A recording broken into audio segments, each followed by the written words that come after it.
Okay. Greetings in the love and in the light of the one infinite creator. I am Andre, and here joined with Simon Michaux and Steve, and Lila. And yeah, go ahead, guys. Simon Michaux was just telling us about some kind of summary of his work.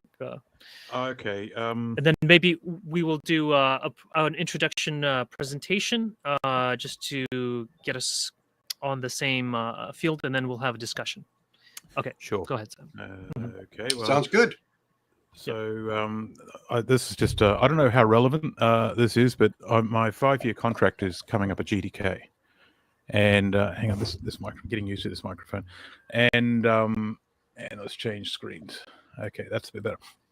And they've asked me to self-evaluate. How do you think you went?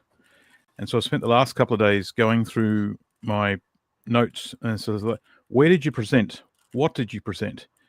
And the results are hilarious. 127 times in formal presentation, twice that number in informal presentations, 26 reports, and 10 journal papers. They want a list of the people I've spoken to. So, all right, if you want. Wow. And the answer is some things have gone okay, some things haven't. And so some things have been pretty good, some things have been a bit average. So let's see if I get reinstated or not. So you have no idea, Simon? People are probably, with these sorts of things, GTK generally is a fairly safe place to get employment. So normally getting reinstated wouldn't be a problem. The Finnish government is in deep shit, though. They are facing a serious reduction in revenue in 2025. And which we all know what happens there. Like I've lived through layoffs before, and okay, I'm productive, but I'm also an expensive staff member. So we'll see. Well, good luck. Yeah. All right. So I guess I'll do the introduction presentation now, if that's all right, and then we'll get going on the discussion here. And okay. Can you guys see it? Yep. All right. Yep. Okay. We can see it. Yeah, great. So we're just gonna talk about these items here. So the basic idea is that as our economy grows, our requirements for energy grows. There's a direct correlation, and energy produces heat. And that heat radiating to space is limited because we have an atmosphere. And so if growth is maintained, then the oceans will boil in about 300 years. Though obviously human life will end much earlier than that. So we have to kind of reduce our energy consumption. So the good news is that we're running out of reserves for almost all energy sources, including oil, coal, gas, and everything like that. So in terms of oil, we have about 8 years remaining. And I don't have the numbers here for the coal, but basically if we were to convert all of our coal into fuel, like oil, then we would get another decade. And if we were to use all of our nuclear reserves, we would get another decade. And so, but then there would be nothing for the rest of eternity. And so it's important to use it responsibly. And now we know that net energy was lowest global food prices in 2015. And since then, global hunger has been increasing. So that indicates that we're past peak, at least in net energy production. And then there's challenges in transitioning to renewables because of the unreliability of wind and solar and, more extreme temperatures and things like that. However, what is the most reliable is firewood and hydro in terms of renewables. And then EROI basics. So we've kind of energy return. Go ahead. Those are good basics there, Andre. Those are really good basics to people who don't understand it. That's an excellent what do you call it, summary of what you need to run everything. Yeah. Just a few more slides here, and then so basically we're kind of our healthcare system is in shambles because our EROI is below 12, and so it's very, very expensive now in, like, say, America. And in other places like Canada, they're just like, well, we could kill you if you want. Or in the UK, it's like very long waiting times. And now the school system is also going down.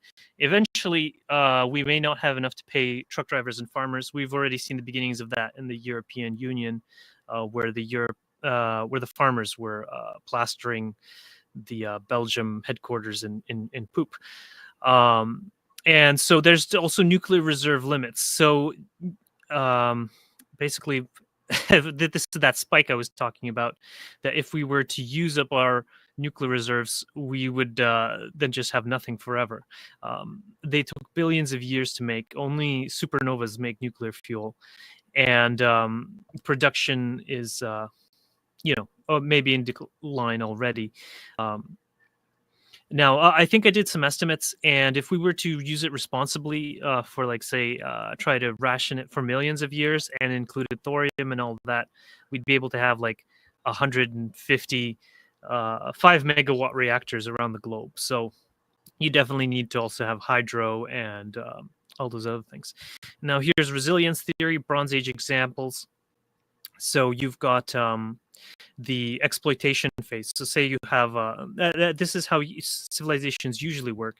So for instance, Steve did great presentation on this. So there was the exploitation phase of say Cyprus, and then Cyprus had its high point of high civilization with its colosseums, and then they ran out of trees and they became a desert, and it's still kind of a desert. But in some places, they did a tree planting program, like Egypt. Egypt was the only place that had a tree planting program, and they were also the only civilization that survived the Bronze Age program. And so once you have a tree, like an energy program, I guess, then you can go back into the exploitation phase and conservation. And so it's kind of a cycle. And so you want to be able, you can skip from conservation to reorganization by making sure you have a tree planting program, basically. Most probable futures based on the Mass Dream study, where they future projected 2,500 people to the years 2100 to 2500. So on the surface anyways, the urban areas were for a salvage economy, kind of where things were taken apart in order to like basically, with a hacksaw going at it and getting those metals and then taking them to rural areas where they could be used for agricultural implements. And then there was also the indigenous hunter-gatherers. So the urban people, they had an average life expectancy about 54. There was also an underground component, which is a little more sci-fi-ish, but it's the military-industrial complex has underground bases, and apparently they also make it to 2100 with significant population, but it's very dystopian. And so they averaged 56 years. And the rustic Amish, they average 58 years in life expectancy. And the indigenous hunter-gatherers, they average 70 years life expectancy, because it's actually less work to be a hunter-gatherer, because you don't have to do all the tilling. But then there was also food forest communities, and they're kind of a hybrid between the Amish and the indigenous. And so you actually get 89 plus life expectancy, because it's just so much easier to get your food and your firewood. And so understanding carrying capacity. So for an active 75 kilo human, you need 4 to 5 gigajoules per year. And so you need like, I'll say a global hectare. A global hectare is where you have a 6-month growing season. And so with at least 500 millimeters of annual rainfall, or around there. And so you can have a willow coppice, a willow alder coppice for your firewood, and then your core food, and then your backup food, because not every year is going to be a good crop year. And so you could have, say, for instance, your food forest. You have your core food, like your corn, beans, and squash, and then you have your perennials and your hazelnuts and your fruit trees and things like that. And then you have your wood coppice.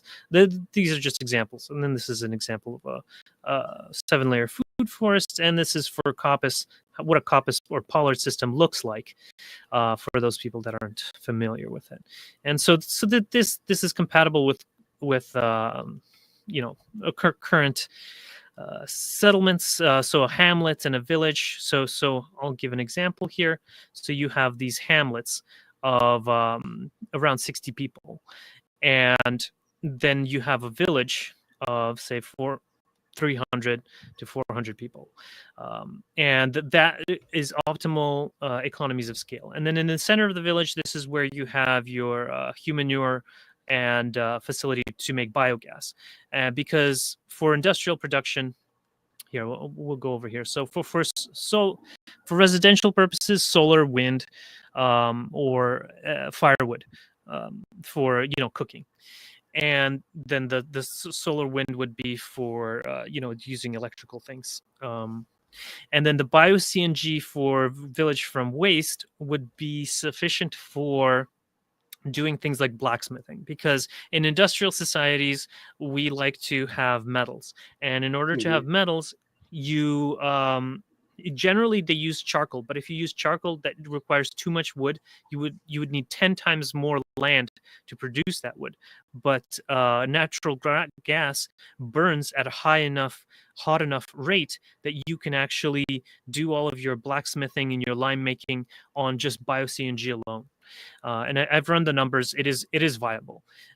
Anyways, as for how much poop is generated from a group of 360 people per week.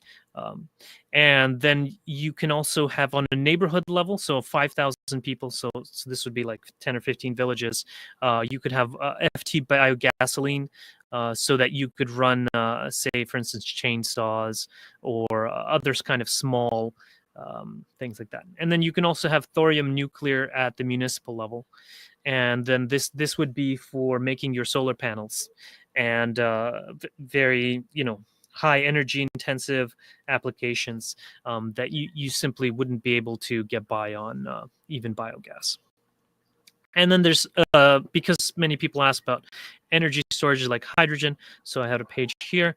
And so batteries are good for a lot of mobile things, and then closed loop pumped storage is also very good energy storage method. And then there's hydrogen, though that has its own problems with actually storing the hydrogen. And then there's ammonia, and actually ammonia seems to be, based on my numbers, to be a more efficient way of storing energy, because you can get at 2.4 megajoules per mole, whereas hydrogen is 4.6 megajoules per mole. But maybe some more research on that, because it almost sounds too good to be true. And so, yeah, this is, it's 90% agricultural. And so it's great for kind of a rural system. And then in terms of optimal clients or customer base, in order to get financing to build something like this, the best option would be family offices. Now, family offices are basically these kind of mini companies that serve a very wealthy family. The family generally has to be making at least $100 to $200 million in order to have a family office.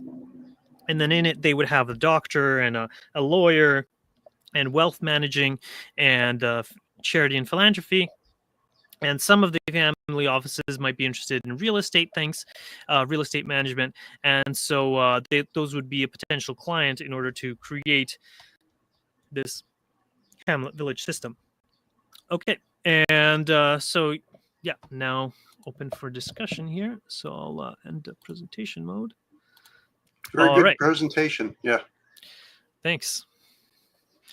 Yeah. So just wanted us to get kind of on par. Well, so yeah, go ahead, Steve. Well, I don't mean to jump first, but all the information you put there, there's no secret that we're going to start to peak in the carbon-based fuels. You can call them fossil fuels, you can call them carbon, whatever you want to call them, and so the data shows that's what's going to happen. And so you've got to have some kind of solutions. There really aren't any good solutions. The solutions tend to be more problems. And so now the biggest craze you're seeing, Andre and Simon, is the AI. And that is exactly the wrong direction we need to be going, because as you all know, AI, it just consumes a massive amount of energy. And so a lot of people, I call it the new religion of technology, high technology. And it seems to have taken over the mindset of a lot of younger people, even middle-aged people.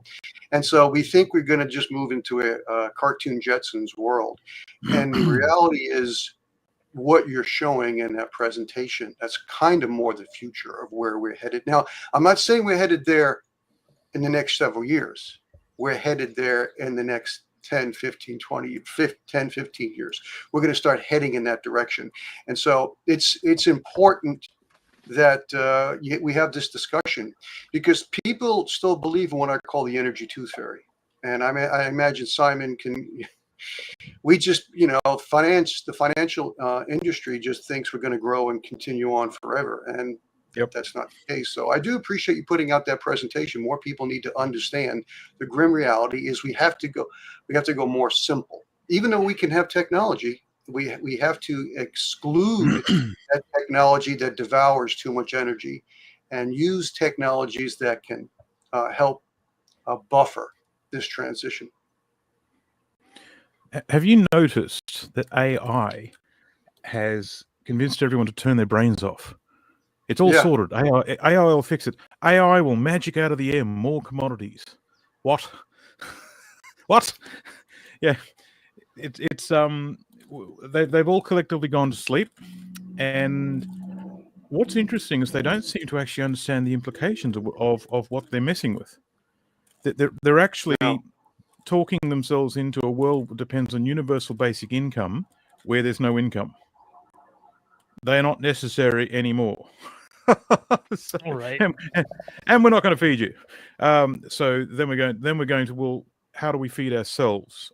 So that presentation, Andrew, I like what you did there. I'm working on a different part of the system.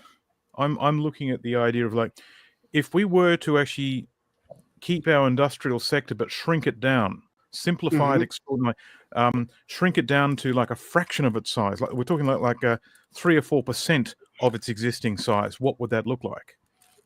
And how would we run our society on a smaller number of components? And can those components be manufactured regionally? But there's some really weird ideas that are coming out of the woodwork on this one. And and so it all comes down to an economy of heat.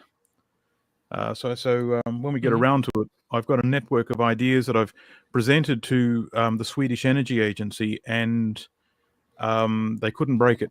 Well, they didn't try to. They liked it. They liked it. No one shot me off the stage. Well, that's good.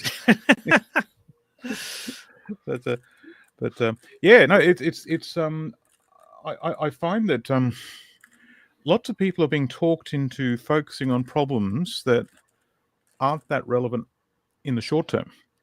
Right. But a lot of our intellectual capacity is tied up in knots looking at one thing, whereas there are solutions in there, but they're not very sexy, and it usually means we've got to work a lot harder for less outcome.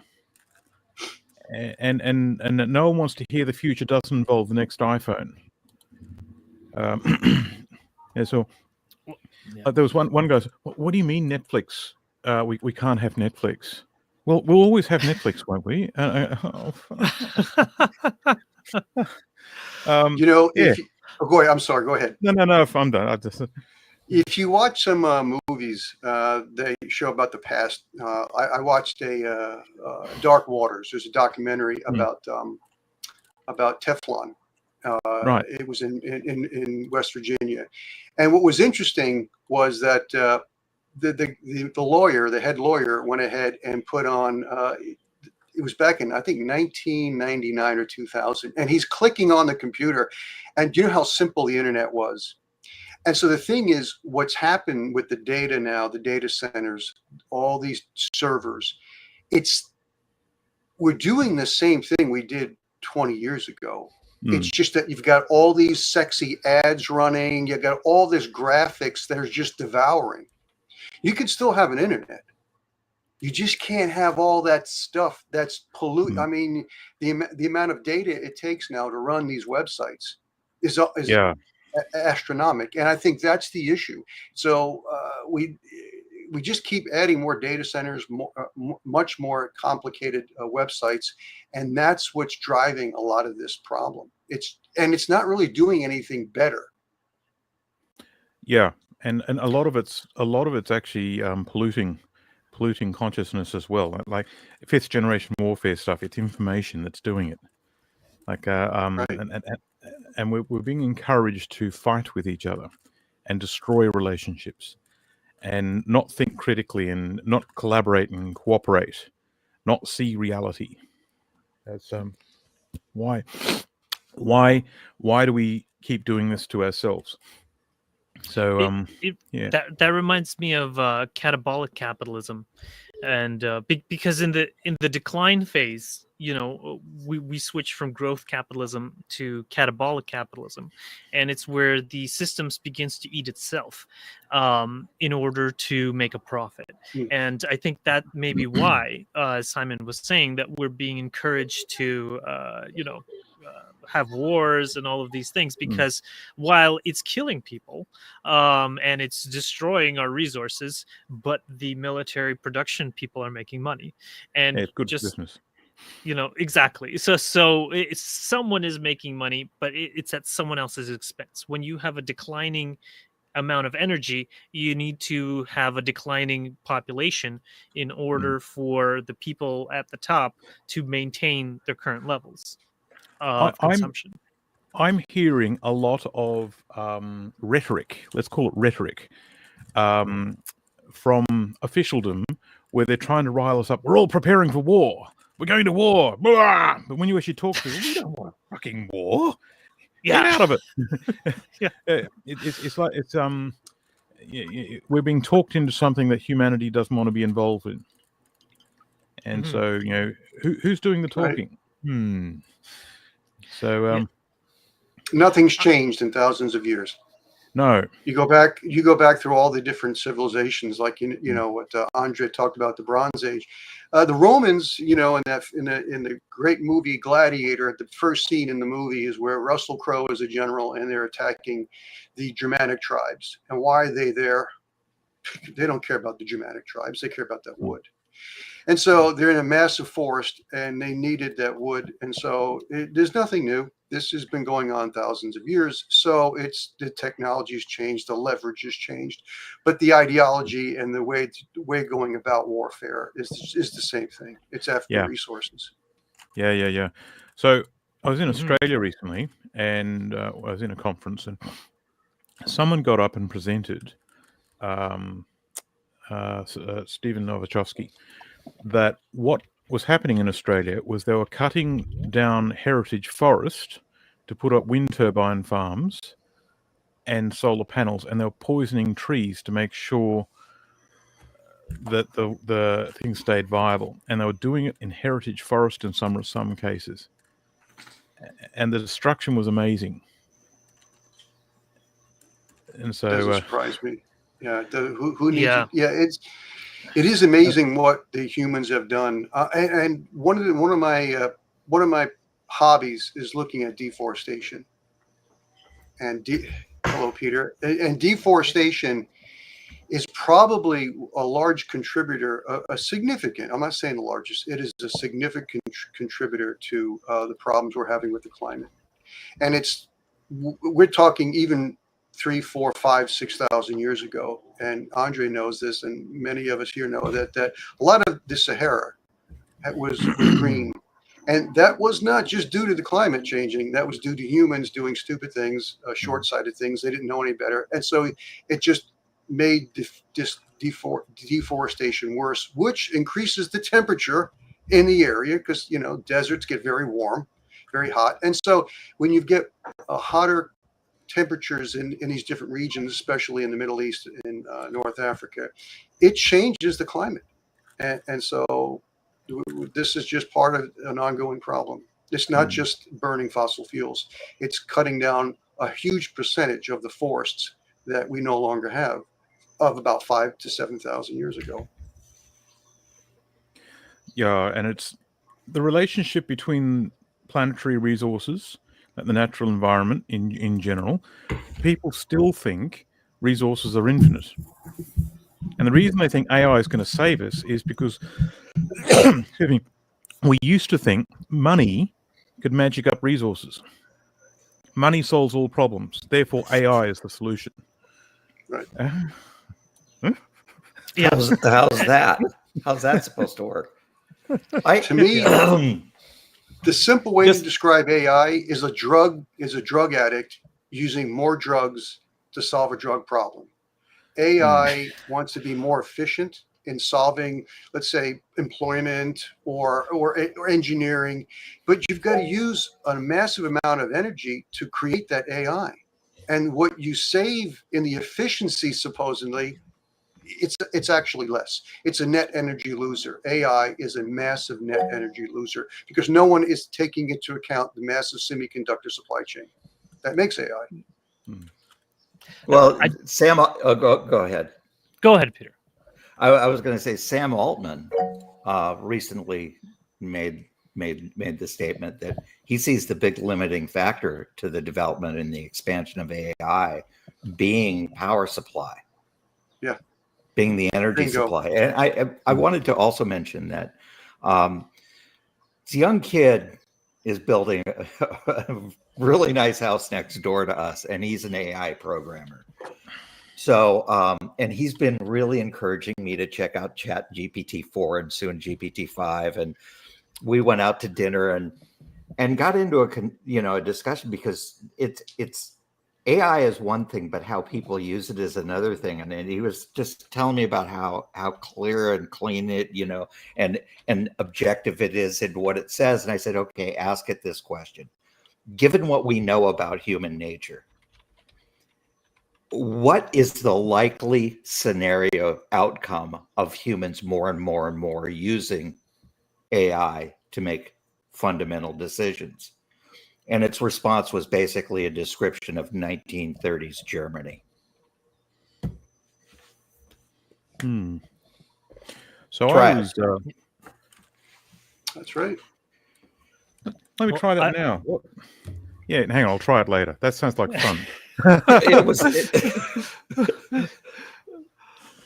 The worst thing about AI and a lot of the if you read anybody who uses AI to write articles, there's no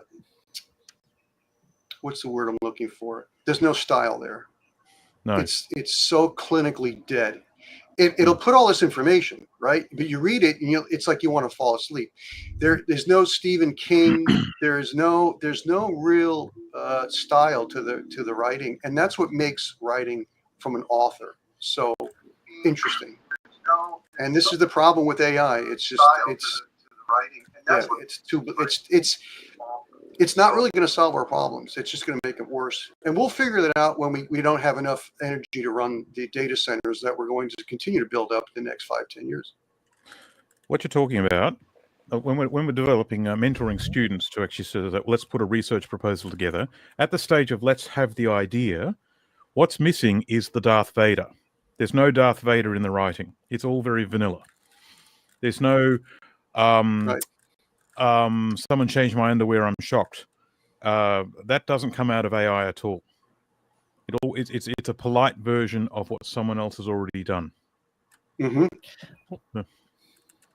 Well, I just wanted to add in my 2 cents because I'm a 3rd generation computer programmer. Awesome. Like my grandmother managed the first computers in Kiev, and my grandfather built them, and I specialized in AI and all that. And so AI certainly, I think, has its uses. It is very, very smart. It's great at collating large amounts of data, but certainly it cannot solve our energy problem because energy is finite.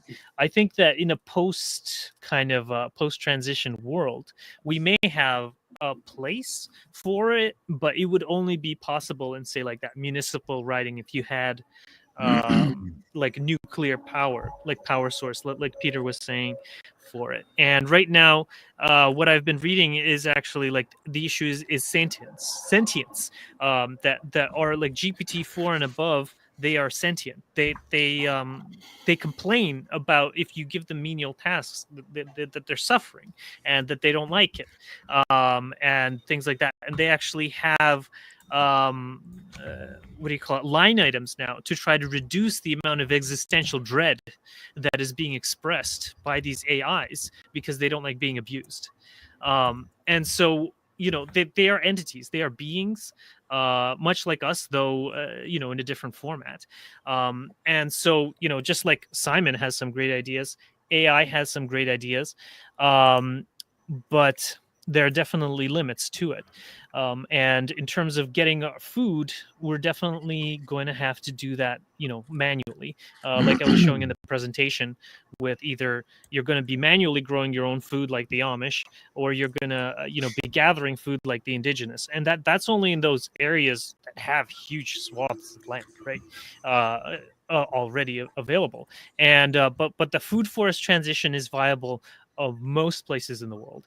And there you plant your trees, and then you might have to wait a while and then grow the regular crops meanwhile. And then, but yeah, that is kind of the best route forward there. I do use AI in drafting a lot of my documents, and people do like them. And you can style them in, like, you can ask it to do it in a certain style if you really want to. Okay, well, I stand corrected. I'm looking for. I've been working with a guy here, a guy named Tam Hunt, and he publishes a bunch of stuff on the Medium, and he's an environment and power, power or energy policy attorney. And I'm looking for an article that he wrote where he had a conversation with an AI bot about how it would feel if the plug was pulled on it. If somebody powered it down. It was a fascinating discussion. I'll find it. I don't agree that they're sentient at all. It's still a Markov chain Monte Carlo process. It's kind of on steroids, but it's really just an algorithm. It has tons and tons of data, but it's picking out the phrase that comes next, or the string of words that come next based on what it just produced. I just don't see that they're thinking at all.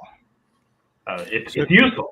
I'm not saying it's not useful, but under the right circumstance, definitely useful, but not to me. Yeah, to me, the damage is not so much whether it's sentient or not, or at least not yet. Yeah. But what it does to human society. I was in a conference a couple of weeks ago, it was last week, in Sweden, and we were talking about use of AI in the mining industry, how you would use AI as a tool to sift through all this data and what do you do with it. And so they had a couple of people there promoting AI. It's fine. No need to be scared of it. It's all good. So I stood up and, g'day, Doon. I asked two bastard questions. The bastard questions were as follows. Question 1, how do we use AI in a way where people don't become dependent upon it, therefore become weaker? We become the equivalent of a post-turtle and we lose the ability to critically think ourselves. For example, most modern kids now would use a calculator. Well, this is in my day. Before that, we had the times tables. Mm-hmm. Most people can't remember the bloody times tables, and now they don't have a calculator either. Yeah, we're becoming increasingly dependent on this technology, which means I refer to the movie WALL-E. Right, yeah. Bastard question number 2. How do we make sure when using AI tools what is real and what is not? And that is the real bastard question, because everything that AI can actually do, it can also fake, including the data. Right. I think the big threat is somebody using the AI to do something crazy, not the AI itself. Yeah, It's the visual blind. I'm kind of surprised that we haven't seen fake classified documents coming out that, say, this is a real classified document produced by the U.S. government that says they're going to do something, right? And it's a completely fake document, but there's no way they can deny it, right? Because they can't very well say, no, it's not a classified document, because, how are they going to be able to deny it, right? Hey, John, that's a great idea. Yeah, go do it. So, with back to what Simon had just mentioned, there's a book called The Every, written by Dave Eggers, and it's basically the scenario is that Facebook, Google, and say Amazon have become one company, and everything's embedded in your speakers and your stereos and in people. I mean, it just tells people how to do everything. It monitors your heartbeat. And there were characters in this, in this story where they didn't have access to it and couldn't remember how to walk up a flight of stairs without being told how to do it. Mm-hmm. It was a great read. Wow. Yeah, well, I think that there is a very significant probability of a massive population decline within the next several decades of people who are not able to do basic things for themselves. Like for instance, in previous civilization collapses, people who were dependent on getting food from the grocery store or from the system on their subsistence, who did not survive the collapse of the system, because if you need, like, there's people that don't know that food doesn't come just from the grocery store, that it grows. And I remember seeing some kind of I don't know if this was a satire or not, but a survey of Americans who thought that chocolate milk came from brown cows. So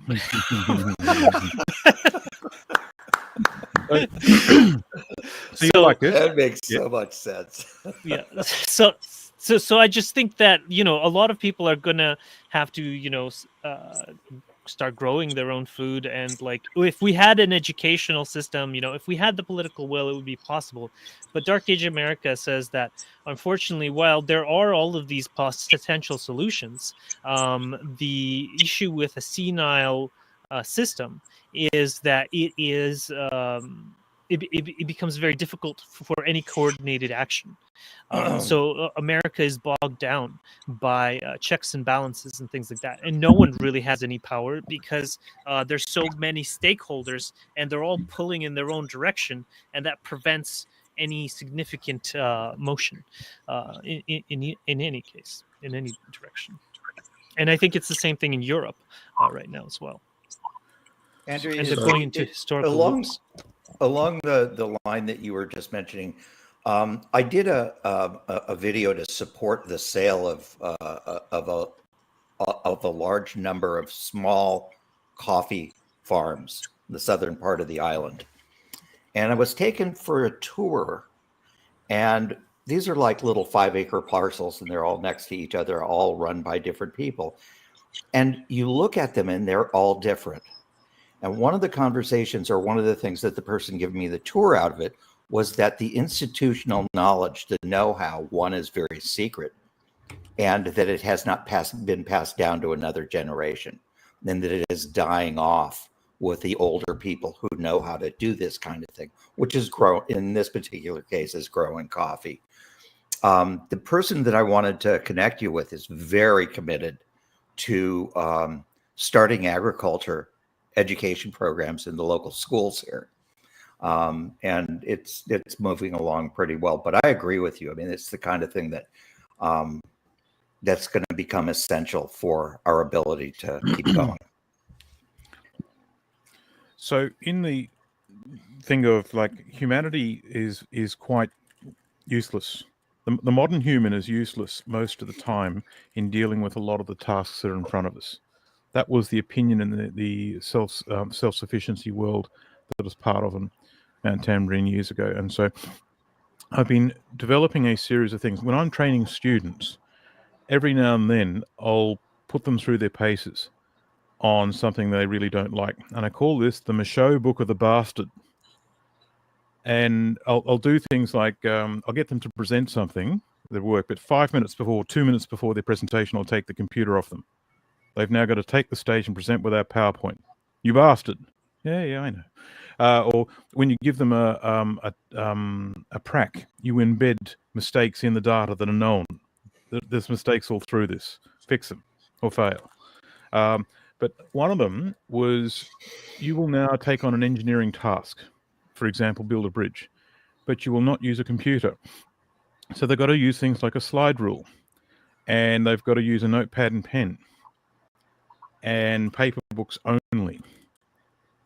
The premise was this: we've been hit with a solar flare. Nothing electronic works. Suck it up. Here's a slide rule. You don't know how to use a slide rule. Work it out. And and I haven't actually done the slide rule one yet, but that's coming. And the students are always go, "You bastard." But at the end of it, what do they have to go through, and what do they learn in dealing with those problems?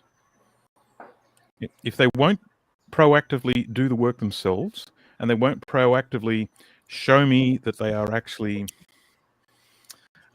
taking the initiative, I'll drop them in the shit where they've got to do something extraordinary to get through. And that, yeah, the Michaux Book of the Bastard. Multiple chapters. Yeah, that's a good one. I completely agree that those kinds of skills are really important in terms of knowing how to do things on paper, using a slide rule, not doing things without being dependent on electronics. And like I have a slide rule and I know how to use it and things like that. So it's definitely very responsible to have those paper copies and paper archives, and that's definitely in the direction that we want to be going for a lot of the transition stuff. Yeah, the first time that I came across Alice Friedman was maybe, I don't know, a long time ago. She had written a piece on peak oil and the preservation of knowledge, and the idea of, what I recall, because it's been a long time, is that, there really is a difference between an archive and a library, and that looking into the future, the data that we consider valuable needs to be retrievable by the human eye. Yeah. And that putting everything into, I tried to pitch an idea while I was with Technicolor about actually taking the Library of Congress, scanning it and putting it on black and white film with a laser film recorder, which is what we were using to digitize movies at the time.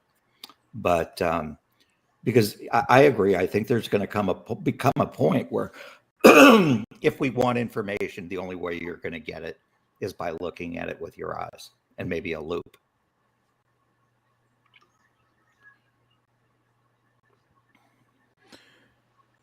So we often sort of talk about the agricultural side of things, and I often come across, I used to be in that space. Most of my work now is how do I actually maintain the technology side of things, given what we understand to be true. If we were to meet these challenges, how do we do it? So I'm actually using my work with Peter to crash test some of these ideas, and what I call the purple transition. Peter, the purple transition went out before the Swedish Energy Agency, and we kicked the ball around, and okay, the beer was involved, but in the end they liked it, as in they couldn't knock me off the stage. So we've got a simple version going through where we can have a simplified society. We can deploy heat and power on the ground on a much smaller scale and a much more smaller value chain, which then empowers the idea of the manufacturing circuit, which is also very small. So the whole idea of degrowth, but maintaining some kind of technology in a simple way that's regionally controlled now becomes possible. And so when we've actually sort of have a round, I can present what I mean by that. When you're Andrew, that you give the call when that is. Is you want to present on it today? Oh yeah, when you're ready. Okay, when sure. You're ready. So we haven't even heard I had Lila yet. Yeah. Okay. Yeah, that's true. I don't know. She hasn't raised her hand, but I will briefly mention something, and then Ivor, and then you can do the presentation. So I just wanted to show here just what Peter was saying about retrieving things, so you could do it with the human eye. I don't know. Well, maybe the camera can't pick it up, but the human. So this is it's kind of like microfiche, but on paper. And this is a book on organic chemistry, and it's what we need to know. It says Organic Chemistry 8th edition, Paula Verkunis. So I can read it. Basically, I can read that little text, and you know, older people can read it with a magnifying glass. And I've got, you know, a bunch of these kind of important books, all in this kind of microfiche format. That you know is you can allows you to store a large number of books in a small amount of space, and Z Library is a great resource for that. They have millions of books on Z Library, as well as there's another website that has articles. Actually, Z Library also has millions of scientific articles, millions of books, and Sci-Hub also has lots of articles. So we can actually archive large amounts of data now, but a lot of the challenge is figuring out what's worth archiving and what's maybe not as much. Like fiction, I guess most of that is not. You know. All right, Ivor, go ahead, and then we'll hear Simon's presentation. Well, all I wanted to say was that you know, growing your own food, it's great, but you only have about a 6-month season here in Maine, and you know, you got to get the stuff in there pretty quickly, and you got to grow what you can, and that's, you know, there's obviously other kinds of agriculture, but it's all sort of time limited, and most people don't have any access to any kind of dirt at all to grow anything. So that's the problem. We're sort of stuck in a little spot where it's very hard to do it. Mm-hmm. Yeah, and that's a lot of that social and political will in order to get that connected. All right, Simon, go ahead with your presentation. Hang on, Lila's appeared. Hey, how you doing? Lila. Oh, you have to unmute, Lila. Can you hear me? Yep. Yeah. Yeah, so I was just, there are a number of topics that are quite interesting. One of the things that our community has been thinking about is we're putting in batteried greenhouses, because what we're realizing, Ivan, up here, we're in New England as well, and the growing season's short. But not only that, it's becoming less, what's the word? Rhythmic, and you know, last year we lost most of our fruit harvest due to a freeze. So we're starting to build more and more greenhouses on the property with thermal batteries, so that we can get more stuff, kind of, you know, having backups for our backups, so we can grow more food than we need, and not only that, anticipate disruptions to the growing cycle. So as much as we're trying to pilot it ourselves, but also we want to try to promote this within our region to get more folks investing in those types of growing technologies. Cool. But the other thing that I was thinking about as well is if forestry, because degrowth, while we switch from like fossil fuels, suddenly things like forestry needs will increase. And, you know, we had our forestry meeting last night in our community, and we looked at the New England Forestry Report. So things, you know, places like, for instance, Massachusetts, that state they consume only, they produce 10% of what they consume. Places like Maine, it's, they consume probably 20%, I believe what I was reading last night, of what they actually consume. And my worries as we kind of go towards degrowth and as the fossil fuel mix goes down, we're going to be putting increasing pressures on forests. And I can point to what's happening right now in Oregon. They're having a 20 to 80% mortality rate with Douglas firs. And I'm concerned we're going to have that double pressure of forests under stress and dieback, along with forest fires and increased consumption needs for degrowth, and how that mix will play out. So that's it for me for now. Have you thought of writing some of this stuff down, because it's cool? I'm glad. Yeah. The reason I say that is there are lots of communities trying to do what you're doing now. You just happen to be a little ahead of them. Mm-hmm. And the things that you're frustrating the hell out of you might seem like, irrelevant details, but they are quite pertinent for people who are trying to do this. They just happen to be about, a couple of years behind you, or a couple of months behind you. Yeah, our community, we're bringing in tours. So we have universities who come here. We practice regenerative agriculture, silvoforestry. We're doing a number of things that we're trying to get out through education and publications as well. So me personally, I'm not writing it down. I'm just trying to manage a household job, garden and all sorts of other fun side projects. Yeah, I hear you.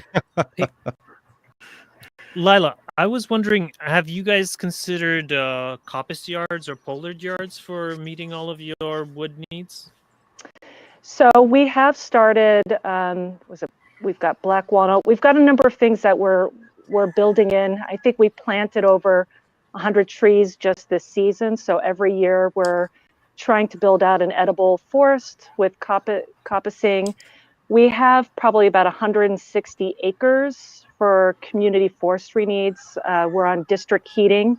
So all of the homes have copper wire or copper tubing that brings hot water on all levels of the house. And we have one high efficiency heating system. So for Vermont, each house is using about 2 cords of wood for a whole season of heating and hot water, which is about a quarter or less of what a typical household would use here.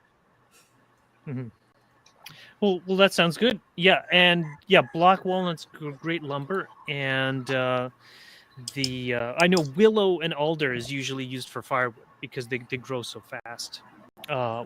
Because alder does the nitrogen fixing, and then willow just grows extremely fast in northern climates like Vermont, for instance, or here in Canada.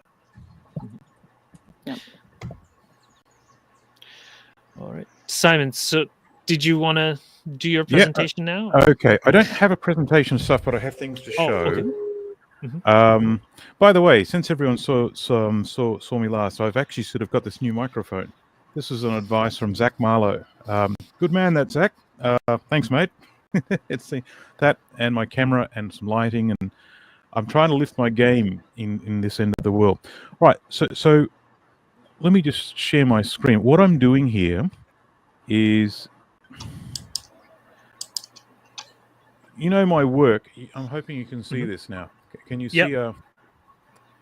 Right. I see the presentation. Yep. Okay, it's not a presentation. You're scrolling through it. It's just it's a Word document with a map on it. So okay. The green transition won't work.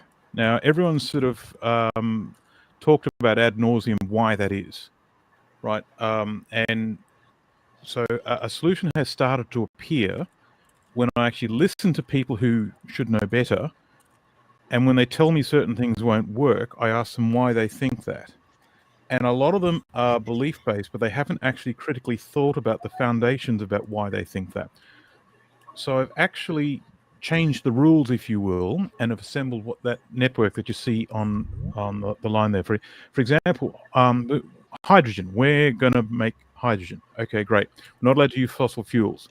The world thinks we've got to use electrolysis to do that, which involves electricity.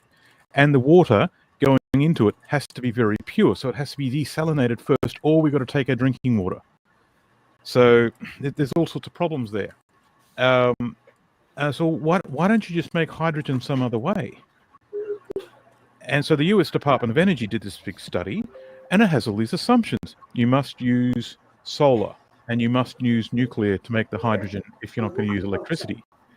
Turns out that, well, hang on, slow down, son. So I came across a series of unorthodox ideas. Most of them are not sexy. Most of them are pretty ordinary. One of them is the burning of iron powder. We know how to burn shit for shits and giggles. We know that. This is a coal replacement. Most of our manufacturing, this is a job for Steve, actually. Steve, something actually has not been done, is what happens if we knock out coal. Almost all of our existing manufacturing systems will crash. Right. You could go to town on that with your blog, mate, because no one's done it. And I just haven't had the bandwidth to do it yet. But it is a blind spot that no one has considered yet. Anyway, so we need heat. To do most to manufacture stuff, we need around 1200 degrees Celsius to do a lot of the technology stuff, making cement, smelting metal, all that. Things like nuclear provides about 700 or 800 degrees on a good day. So nuclear can't do it without sort of some sort of accelerant to actually get us up to those sorts of levels. Some of the things that we want to do are up to 2400 degrees, which is yeah. So what they say? We can burn hydrogen, or we can burn biofuel. That's true. How much hydrogen do you think you need to make, though? And how much biofuel do you need? So that's not going to work. But if I came across this idea of burning iron powder. So you take the powder that's made for, say, the paint industry, where they powder coat things. So iron pellets of around, say, 100 microns, around that level, and so it takes about 0.6 megawatt hour a ton to make a ton of iron that's pure at the really sort of fine level. You burn it, and you can get a theoretical limit of around 2 megawatt hours a ton for every for a ton of this iron powder when you burn it. And when you burn it, the pure iron goes to iron oxide, what we call rust. Right, and the funny part is, if you put it into a hydrogen atmosphere and heat it, and this uses about 40% of the energy, which is a further 0.7 megawatt hour a ton, you can strip all the oxygen out, and you're back to pure iron powder. Right, so you get, say, 1.9 megawatts hours out, and you're putting in about 0.6 or 0.7 in, and you can recycle the fuel. You do get a bit of loss in vaporization, but it's really small. Anyway, if we can do that, all of a sudden we've got heat. Lots of heat. Heat up to like 1900 degrees. We can now easily deploy all the stuff that was not economic before. So now we're going to go back to hydrogen. So if we had heat, and if we could actually do it in a burner that's pilot scale, something that would sit in your living room is about 100 kilowatts in capacity in the pilot unit that I've got as an example. All right, what would you do with that heat? If we were to make hydrogen using the sulfur iodine system, the DOE did a study and they dismissed sulfur iodine, saying it's not viable, and it's not viable with nuclear and solar. But if you had a lab scale unit that could actually generate lots of heat reliably, all of a sudden we're back on business, because you only need about 800 degrees. Right, so now we can produce hydrogen locally in a decentralized network. We don't have to store it. We don't have to store very much. Right, okay. So what does that mean? Well, we can now run a hydrogen fuel cell fleet, like, say, trucks, on hydrogen that we can make with a fuel that we can recycle. Ah, okay. And once we've got hydrogen, we can make ammonia. Really? Now, ammonia is different to hydrogen. It has its problems. It's very toxic to living things, and at room temperature, it's a gas. So if you've got like a vehicle that's not tuned very well and you've got unburnt ammonia coming out of the exhaust, we've got a problem. So we're probably not going to see it in cars and cities. There's no reason why we can't make ships do it or aircraft do it. or trains between cities. We've just got to make the ammonia. Then we need the hydrogen. Oh, hang on a sec. We've got the hydrogen. Oh, really? So it sets off a chain reaction. So you've got like a series of technologies that are really simple, that are really mature, and you use them in order together. The other piece of technology is, okay, batteries for EVs, don't make them out of lithium. Make them out of fluoride or sodium or zinc or magnesium. So all the stuff in our waste products happens to be useful to make batteries. So what you do is you do fit for purpose. Instead of actually everyone's got to drive a Ferrari, we accept a reduced and more simplified version of our transport system. So its form over its actual outcome versus clicks on social media. Once we start thinking like that, certain things become practical. Right. So hang on. So if we've got heat, we've got transport. Then you couple it with the idea of the thorium molten salt unit. Now, my next thing to show you is the analysis I've actually done of the footprint of these things. I actually found a published mass balance, and I've compared it to conventional nuclear. Right, so if we can actually maintain a thorium system, that can then produce ammonia with the electricity, and it also can assist in actually recycling the iron powder. And so this combination is we've now got a series of pilot scale units that can actually connect together in a network that now can support things, and we can do at a very simple level. We can do simple things that are important. Like the Northern Hemisphere, how do we get heat into like areas like Northern Finland? That's a real problem without burning forest. Right. That's actually something that the Finnish Parliament are arguing over at the moment. And so, well, I'm going to go and propose this idea. They're probably not going to like it because they haven't heard it before. They only want to hear about ideas that they've been heard before. That they know. But there's no reason why this network of things can become the foundation that everything sits on. So what materials do we need? Well, it's iron, it's aluminium, it's nickel, stainless steel. Yes, we need copper, yes, and everything, but there's less of it. And the working life of these things, like an iron burning furnace, lasts about the same as a coal cycle. So all our coal-fired power stations, for example, could be refit for burning of metal fuels. That's my understanding, that there's a few things to do, but it's doable. If that is the case, and we turn this around, we don't have to make lots and lots and lots of new power stations, and we certainly don't have to make lots of solar panels and wind turbines. Okay. All right, so this idea was proposed. The Swedish Energy Agency, we kicked the ball around. They had a few questions. Things like iron's magnetic and it will degrade over time. Yes, that's true. But the degradation is something like it's less than 1%. And the agglomeration, for example, it does happen, but not in large enough quantities to. So over time, you keep reusing fuel to the point where you say, all right, that's enough, and then you basically melt it down again and you start again. Right. So I'm actually going to take this map with Peter, and we're going to turn it into what if Hawaii was to apply this. Now, the other side of this.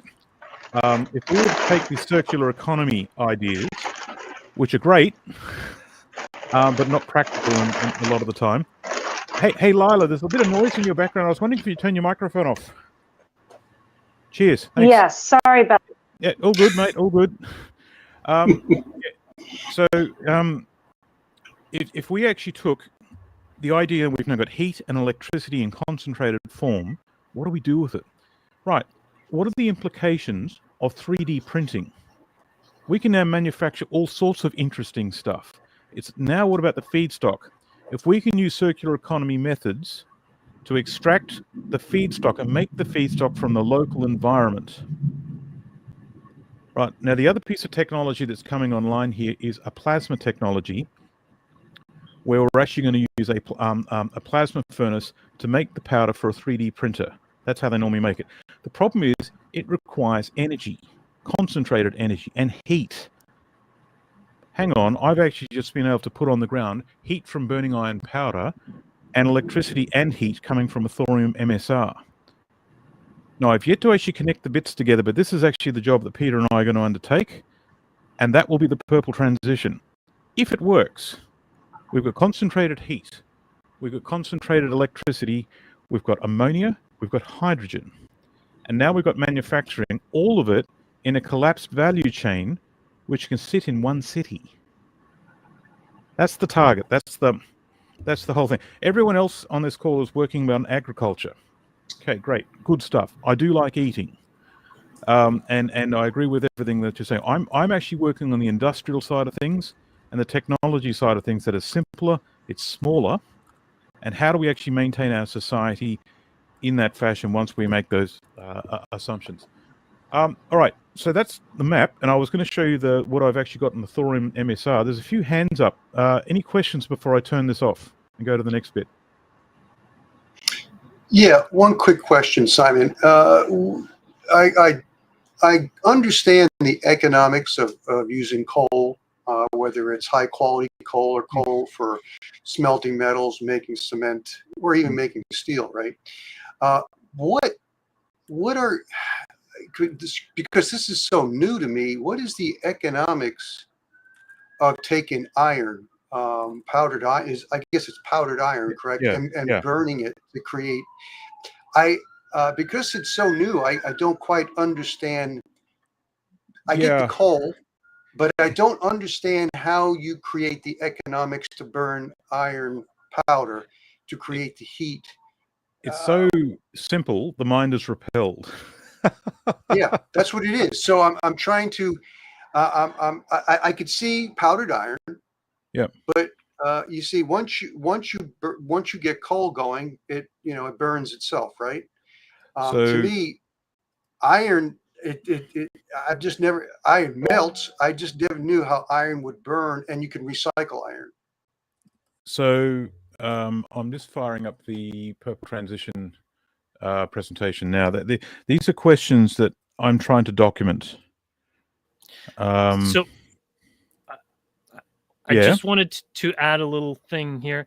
So I was just talking to ChatGPT about this, and one of the most efficient ways of reducing FeO2 into Fe plus CO2 is actually using syngas. Like, remember when we were talking about biogasoline in so the initial stage of producing biogasoline is you produce syngas. So from, say, for instance, taking some of that willow cord, and then you kind of turn it into charcoal in a vacuum chamber, and then the gas that comes off of it when you heat it up is called syngas.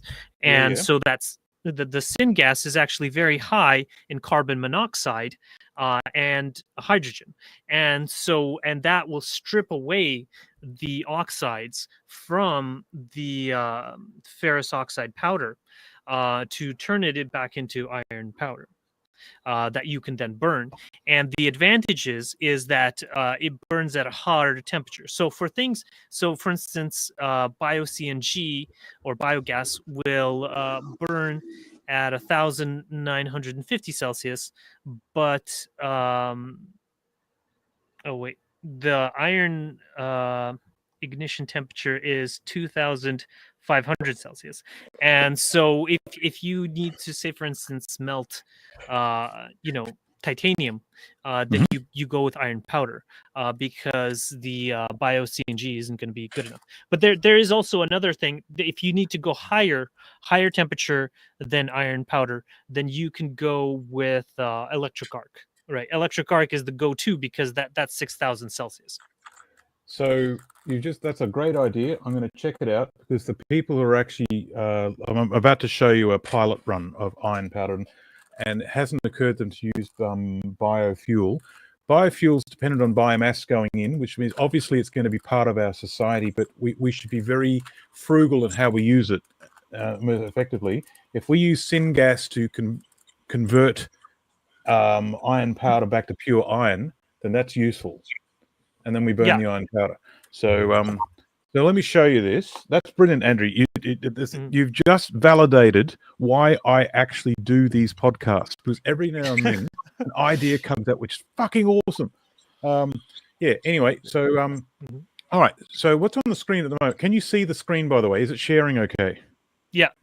Yep. Okay. So these are the temperatures we need to reach for, and the tasks that we need to do it. Very small. Very small? Yeah, it is kind of small. It's true.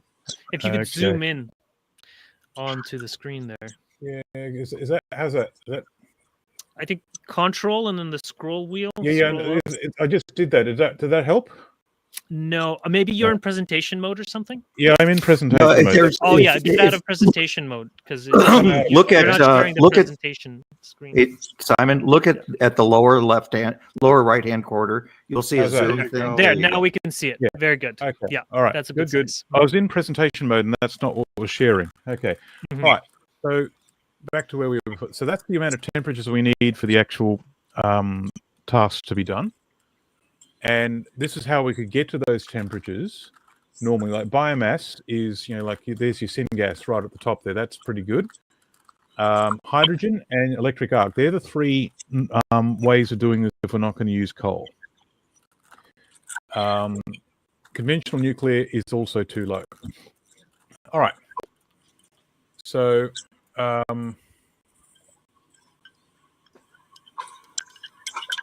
you can see it. All right, combustion of iron powder. We're going to take iron powder. I'm going to talk about that in a moment. Burn it. We've got a theoretical limit of about 2,000 degrees Celsius, which we can do all sorts of things for it. We've got the people that are doing it saying they can reliably get about 1.9 megawatt hour of energy out of a ton. Okay, great. So there's two parts to this. One is the burning, which is oxidization.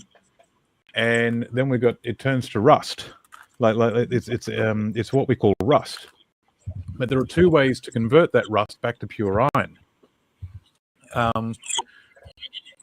So yeah, hang on, that's been taken out. All right, we've got put it in a hydrogen atmosphere and heat it up. Okay, or we can use an electrochemical reduction using electricity, or if we can use syngas, like what you just said, and that's actually probably the most sensible way to do it. If we've got biomass available. So it's a question of how much. All of these things fall down when you say how much and you try and do the numbers. So we'll see. Yeah. You would say something? Yeah, just I think that with any system that we come up with, we're going to be using much less energy overall. We can transition to most of our systems can be transitioned post-transition, but we'll just be using 10 to 20 times less energy per capita than we are using now. And it'll be used differently. The system will look fundamentally different. Right, so here's the proof of concept in 2020 on the left, and the first prototype on the right, and of all things, they put it in a brewery in Bavaria. So it's a 100 kilowatt system, and it looks like it would fit in your average living room in size. I've yet to actually go and see one of these things in person. There are a few questions I need to actually sort of put down, but I'm in the process of putting a flow sheet together of what goes in and what comes out. If this works, it is the foundation piece of the purple transition, not thorium, MSR, it's this. Burning iron powder. So far it's holding. All right. So and I'm going to get in my gravestone is keep it simple, stupid.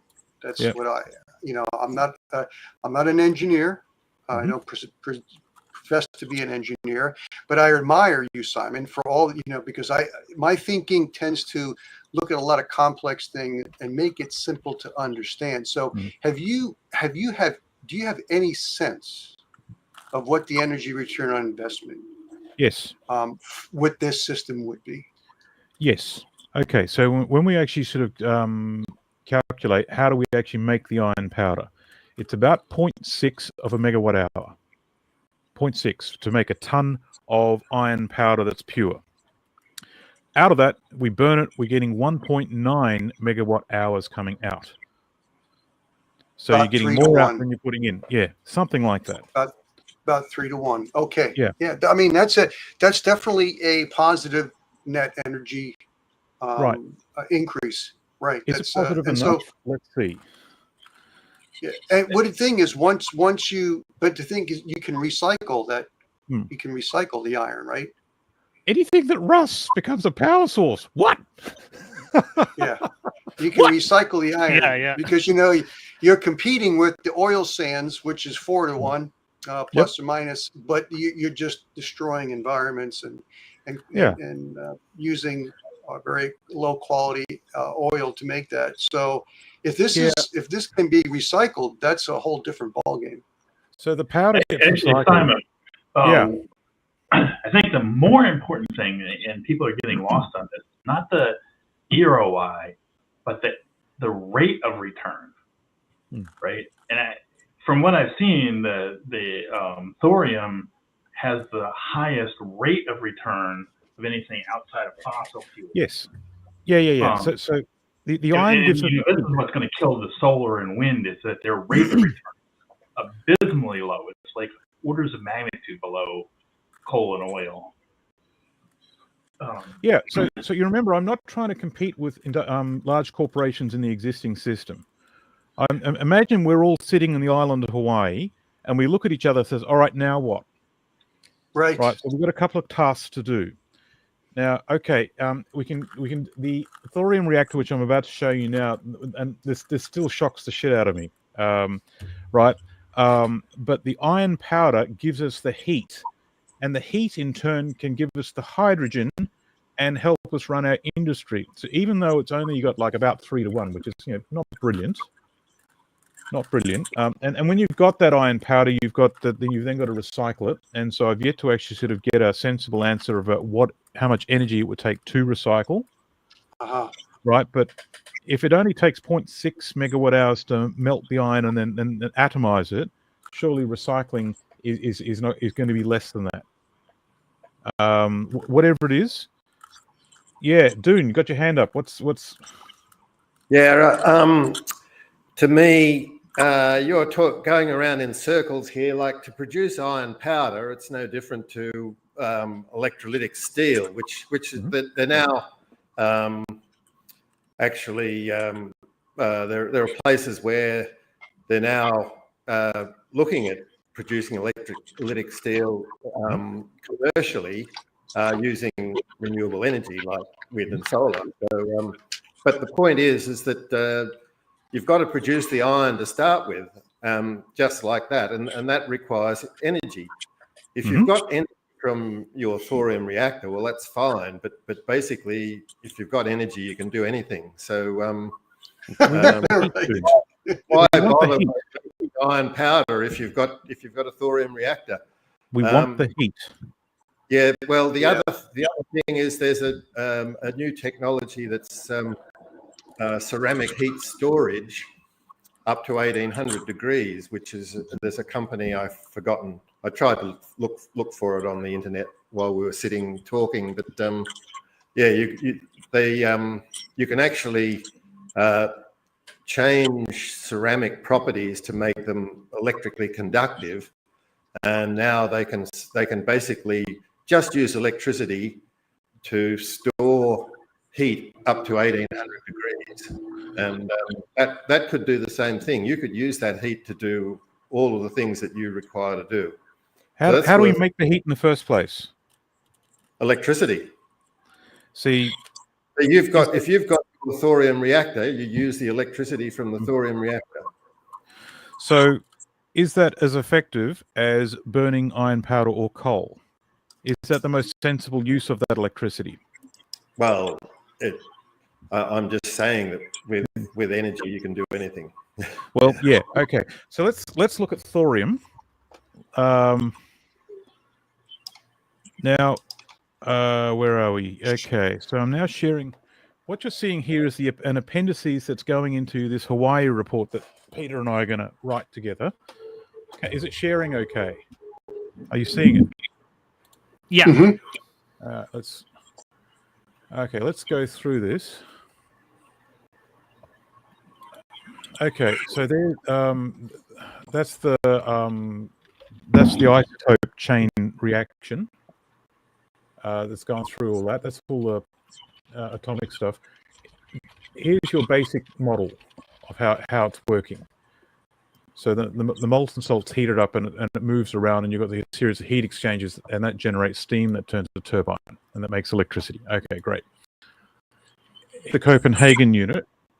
I like Copenhagen because they let me in the front door. They're not the only ones, but they let me in the front door and they let me take a picture, which is why I use. And if Thorcon let me in the front door, I'll take a picture of them too. All right. So what you're seeing there in the middle picture is the full-size system. That's actually a test reactor. It's actually not operating at the moment, but that's the size of them. And I actually went to see the factory, and there's me wearing a tie. Holy smokes! Yeah, and a suit too. What did you do? Lose a bet with your wife? Yeah. Well, all right. That's the Chinese system that's actually operational at the moment. It's and the Gobi does it 2 megawatts, and it's actually selling power now. All right. You've seen all this stuff before. What is different? What is to contribute? Come back here. Come on. By the way, my wife does these amazing pictures. Wow. I like Very nice.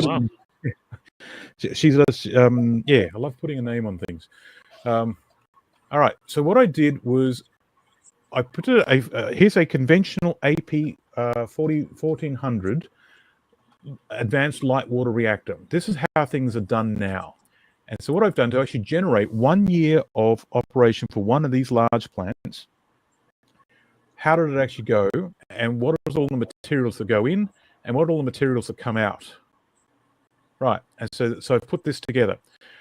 What would happen if we were to hit the same amount of electricity with a thorium molten salt unit? And I was talking to some guys in the Department of Energy in the US, and said this is actually what we really want. You know, like to get down to the point of what's the footprint per gigawatt generated. So then we've got the thorium molten salt reactor, which is a combination of mostly thorium and some uranium.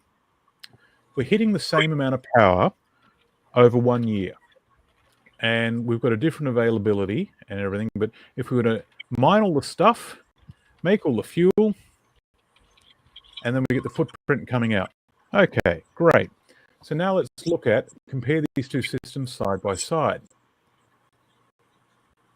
Oh yeah, this is nuclear waste, conventional nuclear waste. It is mostly uranium-238, which is it's not useful in the neutron cascades, which is why it's stored.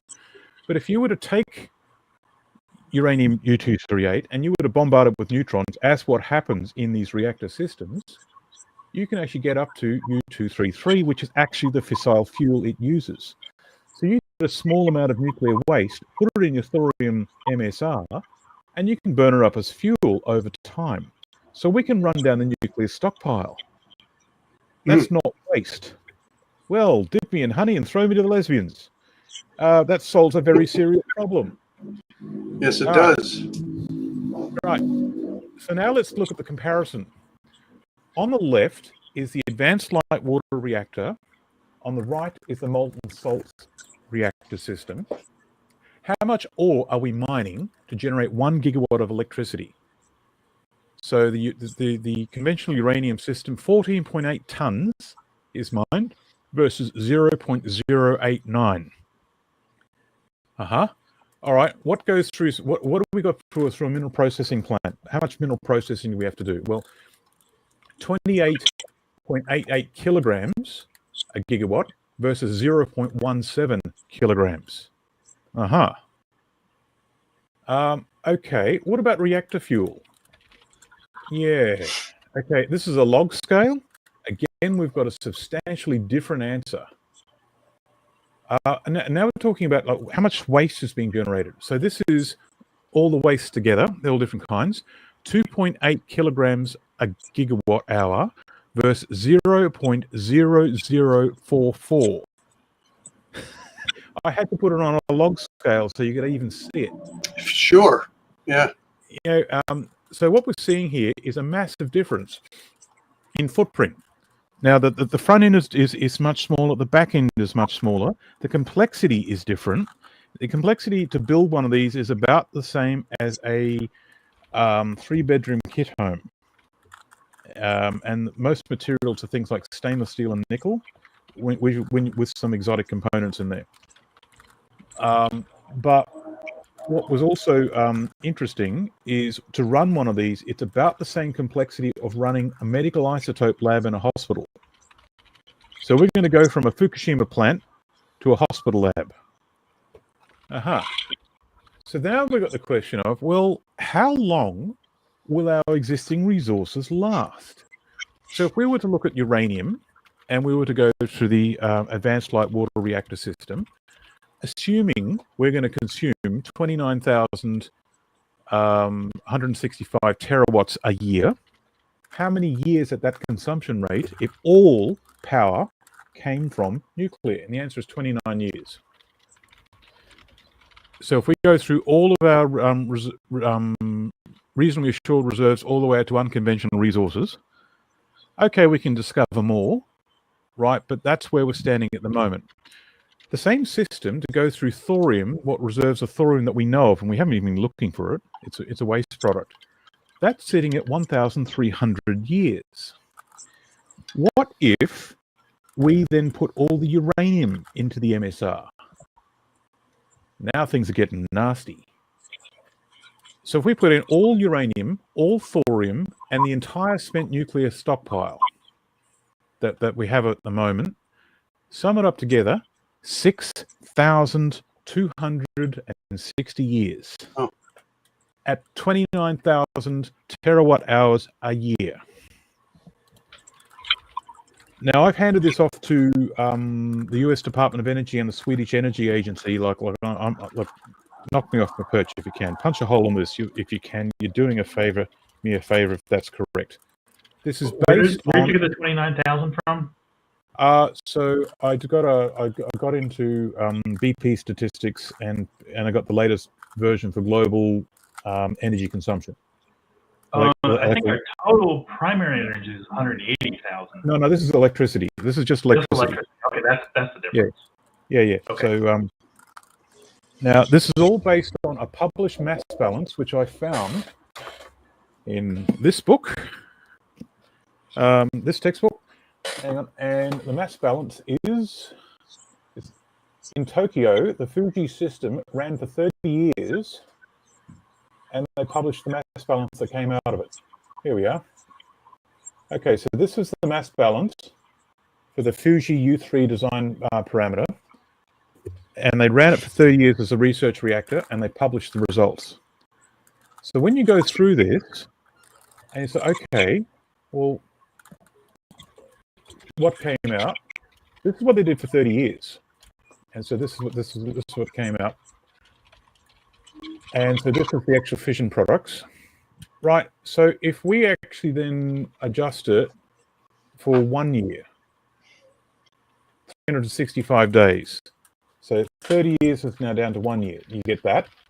And now if we were to extend it so we could actually match the AP 4100 in a year, which is like multiple systems stitched together, we're getting that. And when you actually sort of look at fuel in versus fuel out, we're burning all fuel except for about 3%. So the conventional nuclear advanced light water reactor burns up wastes 96% of its fuel, which then has to be stored. This is actually burning up most fuel, and 3% has to be stored, some of which can be recycled into the medical isotope industry. The story here is so remarkable. The phrase is, are we stupid? This data is 30 years old. Yeah. Are we stupid? The reason thorium MSR is not allowed to actually operate is because we want to actually have nuclear weapons. That's people say thorium is nuclear proliferation. Actually, it's the reverse. I'm still looking at this, but so far it's holding. And so but thorium is a foundation piece. Yes, you put it in. I'm trying to assemble a network of technologies together. So anyway, this is going into the Hawaii report. Steve, you're one of my reviewers. We're going to hand you a blowtorch, a red pen, and a shotgun. If you can find mistakes in this, you'll be doing me a favor. Thank you. But yeah, it's coming. That is amazing. Go ahead. I'm sorry. That's It's appendix a quick question, delta. because you had mentioned, Simon, that you were looking at if you were to like divert the uranium fuel to the thorium reactors. I guess my question is, as I'm expecting political and social systems to destabilize. Mm-hmm. I guess, are we civilization ready enough to manage that type of transition? Because what we're talking about is having more distributive nuclear in more places and moving uranium to thorium production. I guess I worry we're going to have a lot of rogue state actors and things. I don't know. I just wonder, maybe that may be working in some places, but I think maybe low tech approaches in other places might be a better use of, I guess, energy and resources. And maybe I'm not understanding this fully, but I guess that's kind of what's coming to mind for me. Asking the human race to grow up is definitely a good thing to do. You could make the argument that nuclear in its current form is not viable for exactly those reasons. We do dumb stuff. The thorium system has a very different method of operation to conventional nuclear. For example, first, it doesn't melt down. You don't have the problems like Chernobyl or Fukushima. It's a completely different system. There are two, not one, but two mechanisms that prevent a meltdown from happening. Second, once you're actually running a thorium system, the isotopes that are in it cannot really be used for nuclear weapons. Thorium is not fissile in its own right. It's not radioactive. You've got to put it into a nuclear reactor to turn it into uranium, right? And the isotopes in that uranium are not as effective if you just use uranium instead. If we just use thorium on its own, we've got over 1,000 years of fuel. So we don't need to divert the uranium into this to make this work. And so we're going through yet another phase in our history where we're demonstrating that we are not, we're not very mature as a species. We do dumb things on purpose. So the simple answer to your question is don't do uranium. Yeah, and I guess the other question I have is the amount. Are you holding the energy consumption as steady to get to that 1,000 or 6,000 years, depending, kind of which lens you're looking at? I mean, because right now in the last 20 years, we've used almost 50% of all energy ever produced. So, true. I don't know. I took the last, I think it was 2023. The 2023 value for electricity consumption is right. That's now set, and it's going to stay the same. The reality is, for a number of reasons, our energy consumption is about to go down, not up. We like to think it's going to go up. Our economics reckon it's going to be the case. We are going to go down the hard way. So how long will that last? I don't know, but that's a way of estimating conventional nuclear. But the whole purpose of that comparison was to compare the conventional system to this system. And the conventional system lasts 29 years, whereas this system would last over 1,000 using the same metric. And so it's the ratio between the two was the purpose there. There's not a sensible amount of energy to say like how much energy we're really going to look at. That would require quite a bit of analysis and assumptions, and also it wasn't really the point of what I was trying to convey there. But you're absolutely right. Humanity is not mature enough to handle nuclear in its current form.